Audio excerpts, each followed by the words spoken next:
because watching one Slender Man movie a year just wasn't enough for me.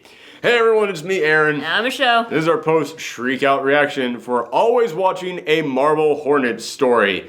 Now, this week is Found Footage Week, and I actually thought it would be a cool idea if we did a review of the entire Marvel Hornet series. However, the Marvel Hornet series is like 80 episodes long, and every episode is like, on average, 10 minutes long. So that would be 800 minutes of footage to review.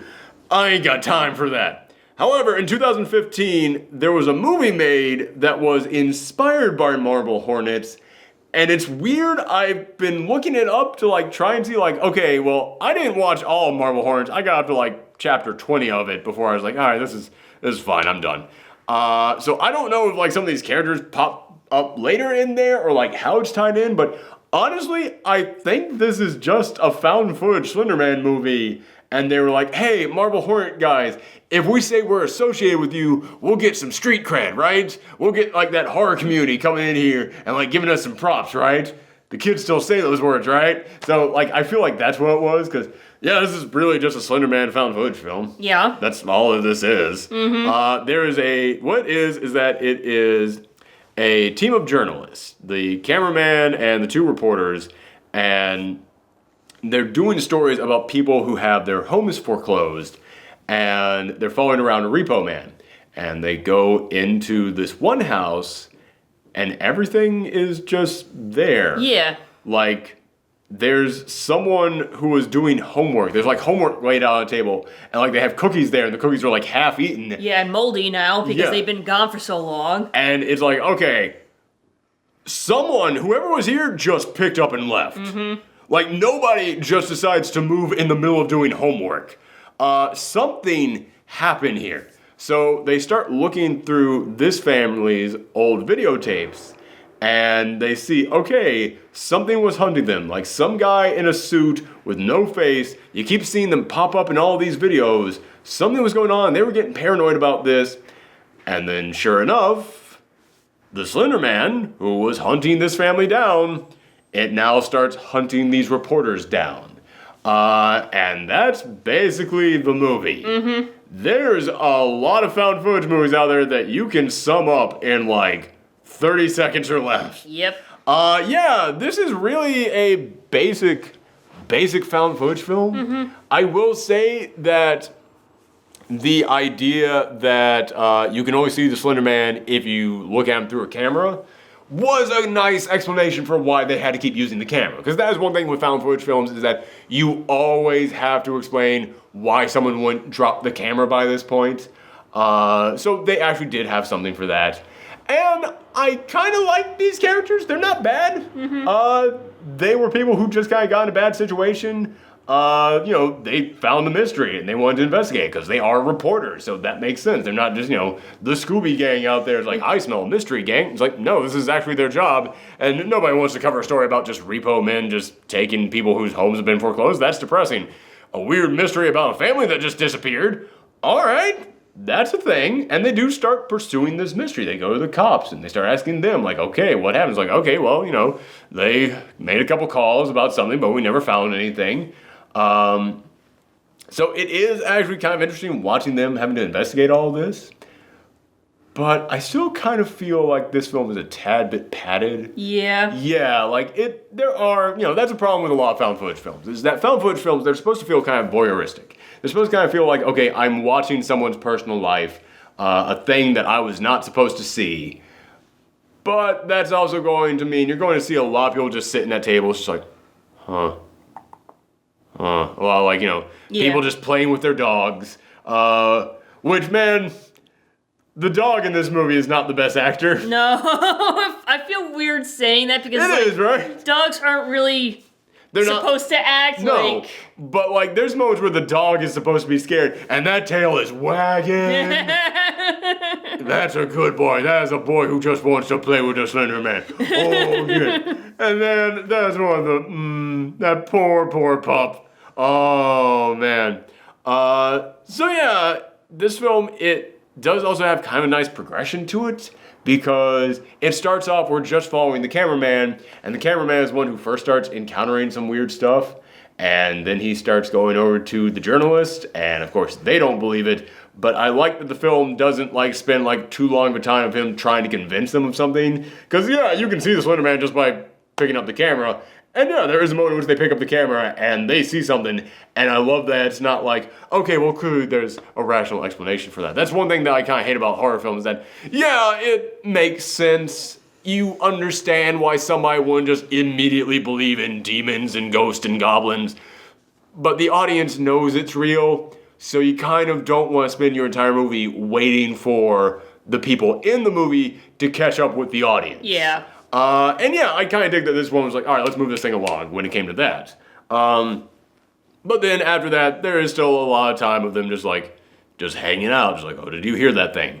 Not as much as in Willow's Creek, but still. Man, we've only been talking about this for like 6 minutes, but I really feel like we've already summed up everything in this entire movie. Yeah. Like, I wouldn't even say it's boring, because you at least do kind of like the characters. Yeah. So there's at least... And stuff does happen. And stuff does happen. Like, they keep finding, like, little marks on the windows. They also find marks on their skin, which, man, again, I gotta come back to this. Stop that. It's not scary anymore. They have been doing this for years. And any kind of, like, ghost or supernatural thing where it's like, you wake up and there's a mark on you. You wake up and there's a mark on you. That's because you got drunk last night and got a tattoo. That's worse than anything in this entire movie. That joke was horrible. Sorry. Yeah. So... this is just, it drives me nuts that everybody now just does the like, you wake up and oh, there's some kind of a strange brand on you or a bruise on you or something. Like, we have seen that so many goddamn times and it's so old. And yeah, everybody in here, they wake up with the brands on them, and the brand is just a circle with an X on it, and maybe that was something from Marble Hornets. I feel like maybe that's the only thing that could be tied back to Marble Hornets. But like, even they said like it was like based off like another marking in the movie. Like they brought that up in the movie, I think, and they just like, oh, so they replaced the line with an X or something like that. Oh, okay. Yeah, so like, geez, even Slender Man isn't all that creative. The only thing in this movie that actually is like kind of scary is the first time that you see that mark. Because yeah, they were going into the basement of this family that had disappeared, and the camera is kind of like just swooping around looking for something. And then it like just looks up and there on the wall, it's nothing but this mark, which I don't know why the family would have marked that all over the wall, because Slender Man doesn't appear to like mark it on anything else in this movie. Like he marks it on the like fog on the glass, which that's not scary at all to me. Just like, that's it. Well, like maybe he possessed one of the family members. That could be it. Okay, you know what? That's fair, because there is like a whole Slender Man possesses you kind of thing. Yeah. That's something with the Slender Man, is that people need to figure out what the hell Slender Man does. Yeah. Because to me, the frightening thing is that you don't know what he does, is that he lures you out into the woods, and then when he catches you, you have no idea what happens next. Mm-hmm. That to me is the scary thing about Slender Man. In this one, he just possesses people and makes them murder each other. That's not that scary to me. Like, it doesn't feel like a supernatural thing at that point. Like, that could just be people going crazy. And that's my big problem with this. Yeah, it's also like something that's been done before in horror movies. Yeah, I mean, people go crazy and kill each other. That is like one of the oldest tropes in a horror film.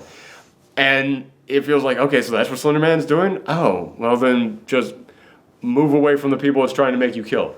Or why don't you ever take this video footage to the police? That's one thing that always came up with me. Is that I have no idea why if the Slender Man actually does show up on footage, why you don't just take this to like cops. Okay, but like how would they arrest the Slender Man? Well, then they might be able to, like, I don't know, put them under, like, protection, like, lock them up in a cell or something until all this gets resolved. I guess so, but, like, wouldn't the police, like, start getting stalked by Slender Man, too? Maybe, I guess. I don't know. These are things that could have happened in this film but didn't, because, I don't know, they just didn't have time for it, I guess. Yeah, again, it's not like it's a dumb film. It's not like it's really boring or anything. It's just that Slender Man is not very interesting, because the whole appeal of Slender Man is the mystery. And yeah, there's still a mystery that I don't know what he is, but when it gets to that point in which it's, oh, he's going to make you go crazy and kill the other people around you, okay, well, Feels like if I just kick this guy in the nuts, I should be pretty okay on this one. Although the moment that we're going into spoilers on this one because I got nothing else to talk about on this. When it goes into the moment where the cameraman gets possessed, I actually thought that was a pretty good scare. Because there are several times in this movie in which I would be sitting there going, and Slender Man appears now. And he appears now. And spooky thing jumps out of there from now. And this thing happens now. And yeah, a lot of this film is just you waiting for things to happen. But typically a lot of times in which I would be waiting for something to happen, the thing that ended up happening was what I said was going to happen, but it wasn't in the way that I thought was going to happen. And like when the cameraman gets possessed by Slender Man, he's standing out there in front of the car because the headlights aren't working. So he goes out there in front of the car and the camera is still filming him through the windshield. And he's trying to get the lights to work. And the lights keep flickering on and off and like Slender Man is going to appear behind him.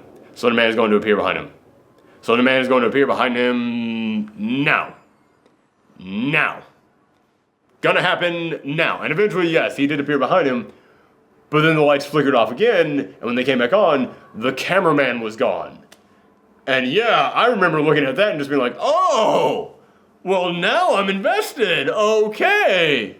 He just disappeared like that. Wasn't expecting that to happen. How are these two people, the two journalists, how are they going to react when the guy who had been studying all this is now gone? They hadn't been looking into this as long as he had. They're still just learning about this. They've only known about it for a day. What are they going to do now that their one information source is gone? What's going to happen next? Oh, he's now appeared suddenly at the other window. Well, he's clearly possessed by Slender Man. All right then. And yeah, it's one of those opportunities where you look at it, it's like, well, I don't want to judge a movie that didn't exist. I don't want to go on, well, here's what I wish had happened in the movie. But yeah, I kind of feel like that would have been way more interesting if you had just gone for it and been like, he's gone, he's dead. But no, he stuck around throughout the rest of the film until he became possessed at the very end of the movie. And in all honesty, I completely forgot about that scene where he disappeared in front of the car and then reappeared. So yeah, that was a bit of a surprise when he suddenly was possessed. But there's another moment in here that I actually didn't see coming at all, and when they're watching the footage of the family dying, of the family that they found, they are able to go out to this farmhouse where they had finally tracked them down, and the farmhouse is just burned to ashes, but they find a videotape in there, and the videotape, it's of the security footage of their house, which I don't know how they burned all that into one tape. I don't know how that worked. But they're able to look at this tape, and it shows the dad killing the daughter, and the dad is clearly possessed by Slender Man, and then the dad attacks the wife, and it looks like he's killed the wife as well, and then the dad is standing at the top of the stairs, and it's like, all right, now Slender Man forces him to kill himself by tumbling down the stairs. Slender Man is going to force him to tumble down the stairs. He's going to tumble down those stairs. Still standing at the top of the stairs, still waiting on you to tumble down those stairs. Let's go tumbling down the stairs now. And then the wife came running out screaming and shoved him down the stairs. Like, all right, didn't see that coming. Knew he was going to go down the stairs. Didn't see it happening like that. So, okay, I do have to give this film some credit because they are able to set up some scares that you know are coming, but in a way that you didn't necessarily see. I got to give them some points on that, at least. But aside from that, like, I can't even really give this movie like a negative score because even though there's nothing to talk about in this movie, it's not like it was really boring. No.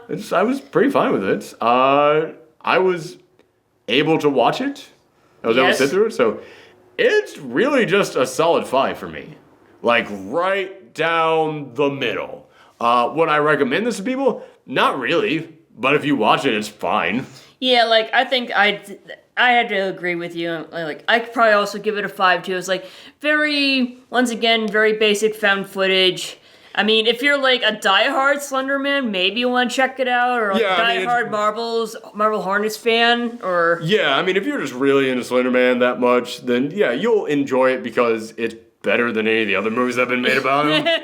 I'll give it that, but again, it's not even like anything is really bad in this film. There's just nothing really interesting in the film. It's just, it's oatmeal. You just sit down and you just eat it.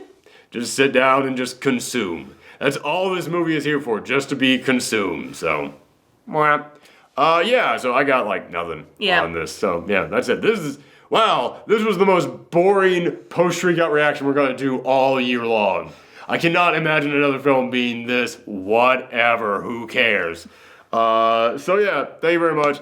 I promise that the rest of this week we'll have way more interesting stuff to talk about. But yeah, man, I keep searching for a good Slender Man movie out there, and if the best one I ever find is meh, then that's not happy. That's not gonna make me feel good. But yeah, thank you guys for tuning in, and happy Halloween. Bye. Bye. I have no energy. I have nothing to give to this thing. Mwah.